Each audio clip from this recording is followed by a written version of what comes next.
Halo adik-adik kelas 12 IPA ya. Oke, bertemu lagi dengan kakak ya. Hari ini dalam video ini kita akan belajar tentang mutasi bagian yang pertama. Apa yang kita bahas di bagian yang pertama itu adalah definisi mutasi, jenis mutasi, dan dampak mutasi. Oke, langsung aja kita mulai ya, Dek.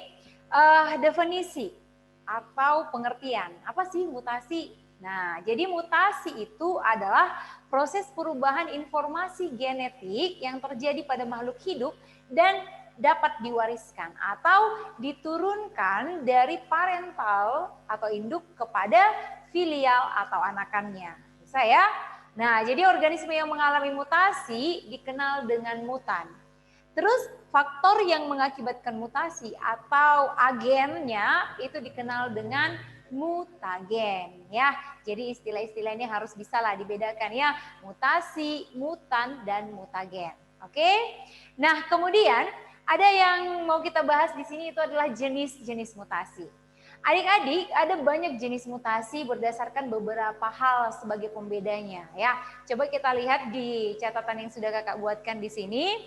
Ya, yang pertama ada mutasi berdasarkan tempat terjadinya. Jadi ini dibagi menjadi dua. Apa aja? Yang pertama, ada yang namanya mutasi somatis. Nah, ini dia.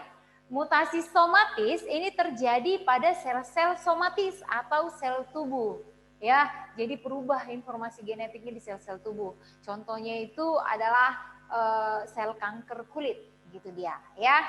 Kemudian yang kedua ada mutasi genetik atau genetis. Nah, jadi kalau mutasi genetis ini tempat terjadinya di mana? Ini terjadi pada sel-sel gamet atau sel kelamin. Ya, tahu lah ya, kalau sel kelamin jantan namanya ada spermatozoa, kalau sel kelamin betina namanya ovum atau sel telur. Itu dia. Oke? Kemudian jenis mutasi berdasarkan arahnya. Nah, ada mutasi maju dan mutasi mundur. Nah, kalau mutasi maju ini kira-kira mutasi yang positif dampaknya. Ya, kenapa? Karena kondisi yang abnormal, namun karena ada mutasi maka berubah menjadi yang normal, gitu dia. Terus kalau mutasi mundur atau mutasi balik, ini adalah perubahan informasi genetik yang berdampak negatif nih. Kenapa? Karena yang kondisi normal menjadi kondisi yang abnormal. Itulah dia kalau berdasarkan arahnya. Kemudian adik-adik, ada jenis mutasi kita bedakan berdasarkan penyebabnya. Oke, faktor penyebab tadi kita katakan mutagen ya. Nah, ada dua jenis juga mutasi berdasarkan mutagen atau penyebabnya. Apa aja itu? Yang pertama Dek, ada yang namanya mutasi alami atau mutasi spontan. Jadi ini terjadi secara alami tanpa campur tangan manusia. Ya, tidak ada aktivitas manusia yang terlibat di dalam mutasi spontan dan terjadi secara alami tadi ya. Nah, jadi faktor penyebabnya itu adalah apa yang ada di alam. Misalnya sinar ultraviolet. Nah, jadi itu bisa mengakibatkan mutasi juga ya. Dia bisa berperan sebagai mutagen. Kemudian yang kedua ada mutasi induksi atau mutasi buatan. Artinya ini dibuat secara sengaja oleh manusia. Berarti ada campur tangan manusia ya. Nah, berdasarkan penyebabnya yang buatan ini ada mutagen, kita bagi menjadi 3 dia, Dek. Yang pertama mutagen biologis. Nah, siapa aja yang bisa mengakibatkan mutasi dari segi biologis atau makhluk hidup apa aja? Yaitu contohnya virus dan bakteri, ya. Kemudian kalau dari mekanik atau fisiknya, contohnya ini adalah mutagennya radiasi sinar X, ya. Ada radiasi sinar gamma, sinar beta, kemudian ada elektron-elektron juga, ya. Itu dia kalau yang fisik. Kemudian kalau yang kimiawi, Dek, ini mutagennya berupa senyawa-senyawa kimia, ya. Contohnya apa? Ada colchicine, kemudian ada pestisida atau DDT, ya. Kemudian merkuri atau Hg, gas metana, dan senyawa-senyawa alkil. Itu dia. Bisa? Oke. Kemudian adik-adik, ada juga jenis mutasi itu berdasarkan perubahannya, ya. Berdasarkan perubahannya, mutasi ada 2 jenis lagi. Jadi kalau adik-adik perhatikan dua-dua aja dia ya. Nah, berdasarkan perubahannya, mutasi itu ada mutasi gen atau mutasi titik atau mutasi kecil juga disebut ya. Ini apa artinya?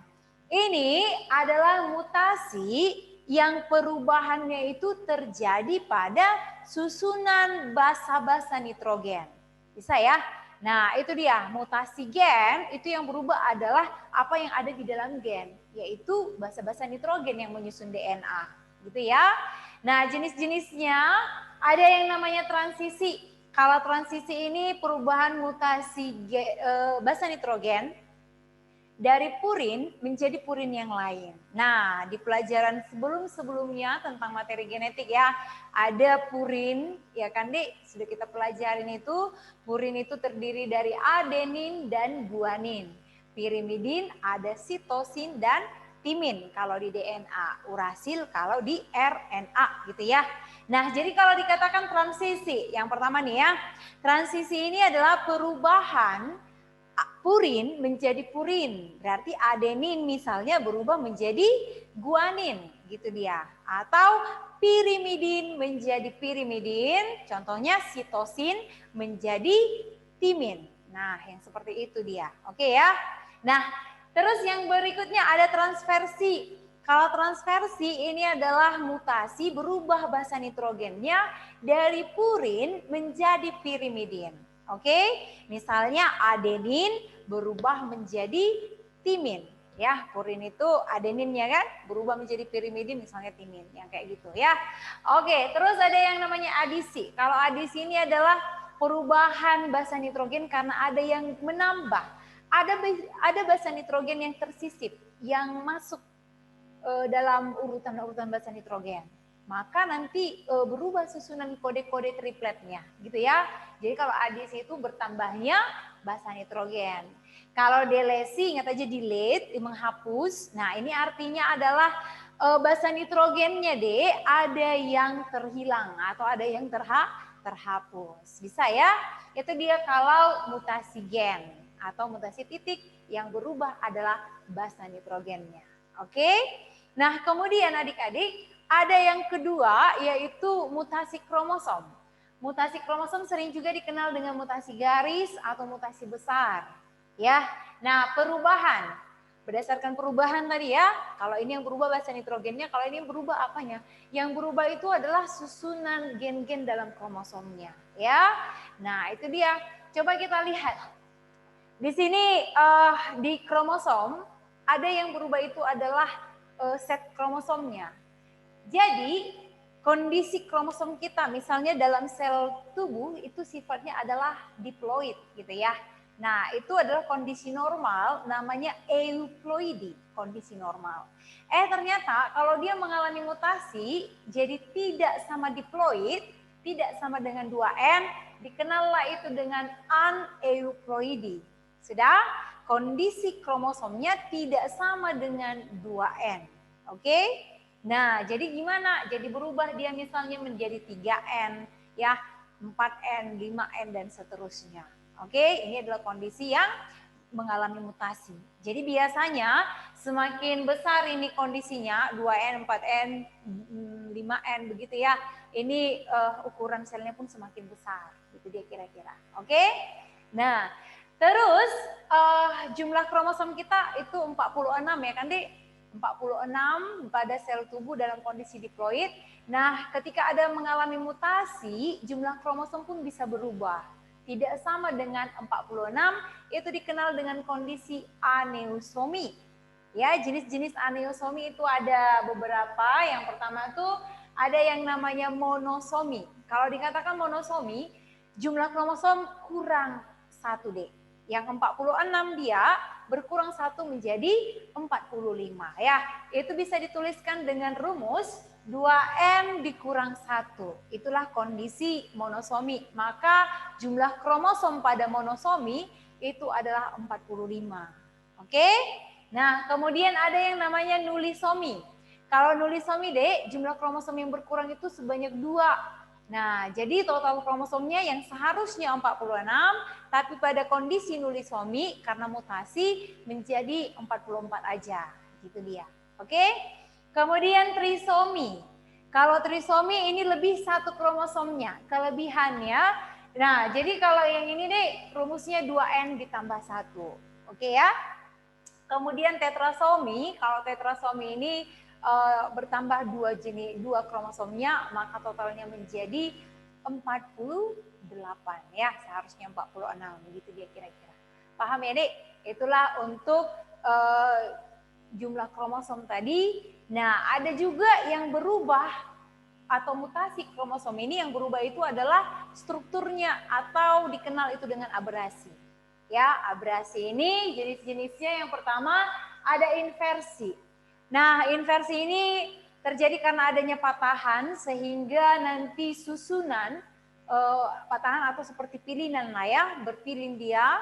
Nah, sehingga susunan gen yang ada di kromosom itu nanti tidak pada tempatnya. Jadi susunan gennya jadi berpindah-pindah atau berubah-ubah. Itu kalau inversi. Oke? Nah, kalau delesi ini adalah gen yang ada di kromosom ada yang hilang atau terhapus. Ingat tadi delesi itu delete ya. Nah, jadi ini yang hilang itu adalah gennya, oke? Dan duplikasi ini adanya penambahan gen pada kromosom. Jadi kalau delesi pengurangan gen, kalau duplikasi penambahan gen. Dan ini terjadi pada kromosom yang homolog. Ya, kromosom yang sejenis itu kalau delesi dan duplikasi. Berbeda dengan translokasi. Kalau translokasi deh, ini adalah jenis abrasi juga. Ini adalah perpindahan gen ya, tapi terjadi pada kromosom yang non homolog, yang bukan homolognya. Itu dia kalau translokasi. Kemudian kalau katenasi ini adalah abrasi di mana ujung-ujung kromosom itu menyatu sehingga membentuk lingkaran. Itulah dia deh untuk jenis-jenis dari mutasi berdasarkan beberapa hal. Tadi ada berdasarkan tempat, arah, penyebab, dan perubahan yang terjadi. Oke, nah kemudian kita lihat bagian yang ketiga yang menjadi topik kita di video kali ini itu adalah dampaknya. Ya, jadi mutasi itu nggak selamanya dia berdampak negatif, tapi ada juga dampak positifnya. Coba kita lihat ya, dampak apa sajakah yang bisa kita alami dari peristiwa mutasi. Yang pertama dampak positifnya adik-adik itu adalah yang menguntungkan kita bahas, yang positif. Oke, contohnya kakak ambil itu adalah colchicine. Nah, jadi colchicine ini adalah mutagen kimia tadi yang bisa dimanfaatkan untuk pembudidayaan tanam-tanaman ya. Jadi dengan adanya colchicine ini bisa mengakibatkan peristiwa poliploidi. Udah, ini nanti akan menghasilkan buah yang tanpa biji, kemudian buahnya yang besar ya, terus itu gizinya tinggi. Nah, jadi berdampak positif dia. Oke? Kemudian ada mutagen radiasi. Nah, ini radiasi. Kalau radiasi ini deh bisa memutuskan ikatan gula dengan fosfat ya. Nah, jadi dalam pembudidayaan padi, radiasi ini dapat digunakan untuk menghasilkan padi yang unggul. Udah, padi yang unggul, yang tahan hama, kemudian tahan terhadap penyakit daun busuk, dan memiliki masa panen yang lebih singkat. Biasanya kan padi itu masa panennya 6 bulan ya, tapi dengan adanya mutasi pada gen-gen yang menyusun tubuh si padi, maka dia nanti bisa panen lebih awal daripada padi yang normalnya. Begitu dia. Itu kalau untuk dampak yang positifnya. Kemudian kalau untuk dampak negatifnya, Dek, pasti ada yang merugikannya ya. Apa aja, misalnya itu menurunkan plasma nutfah ya, atau menurunkan keanekaragaman hayati. Karena kalau misalnya seperti ini, dia jadi tidak bervariasi kan, karena hanya ingin sifat-sifat yang unggul saja, gitu dia kira-kira. Kemudian kalau untuk yang lain ada juga dampak negatifnya berupa penyakit kelainan atau penyakit genetis ya, penyakit bawaan. Nah, itu kalau misalnya terjadi perubahan-perubahan jumlah kromosom dari yang seharusnya. Itulah dia untuk dampak positif dan dampak negatif. Nah, untuk melengkapi video kita ini, mari kita bahas beberapa soal dari modul belajar yang ada pada adik-adik semua. Di sini kakak pilihkan soal-soalnya ya. Yang nomor 1, dikatakan di sana colchicine menyebabkan peristiwa titik-titik. Oke, setelah kalian tadi mengikuti penjelasan kakak, itu tadi kolkisin ya, mengakibatkan peristiwa poliploidi, maka jawab nomor 1 itu adalah A, poliploidi. Oke, kemudian nomor 2, kemungkinan terbesar terjadinya mutasi gen dan kromosom adalah, ya, ini mau dibandingkan antara mutasi gen dengan mutasi kromosom, yang manakah yang lebih besar kemungkinannya terjadi? Itu adalah mutasi gen ya, karena yang berubah itu adalah basa-basa nitrogennya, jadi lebih gampang dia untuk mengalami mutasi ya, substansi yang lebih kecil dia. Oke, kemudian D, yang nomor 6 kita bahas ya, di antara berikut ini yang merupakan mutagen alami. Nah, mutagen alami yang menyebabkan mutasi tanpa campur tangan manusia, itu tadi ya. Nah, itu apa? Jawabnya adalah sinar ultraviolet. Oke? Kemudian nomor 8, perubahan pada pasangan basa nitrogen adalah mutasi titik-titik. Ya, seperti tadi yang kakak bilang, Dek, kalau mutasi gen yang berubah itu adalah basa nitrogennya. Ya, kalau mutasi kromosom yang berubah itu adalah gen-gennya, ya kan? Maka ini jawabnya adalah basa nitrogen yang berubah ditanya soal, maka jawabnya adalah mutasi gen atau mutasi titik. Oke, kemudian nomor 9, efek dari radiasi adalah titik-titik. Seperti yang sudah kakak jelaskan juga tadi, adik. Efek radiasi itu dia mampu memutuskan ikatan gula dengan fosfatnya. Oke?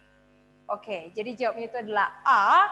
Dan nomornya 10, individu yang mengalami mutasi disebut titik-titik. Ya, itu tadi di awal pembelajaran kita, apa organisme yang mengalami mutasi itu namanya adalah mutan. Maka jawabnya adalah B. Oke, itulah dia untuk materi kita hari ini di video kali ini. Bagi adik-adik yang pengen bertanya lebih banyak lagi, bisa bergabung dengan kita ya di pertemuan kita via Zoom. Oke, sampai di sini video kita. Sampai jumpa.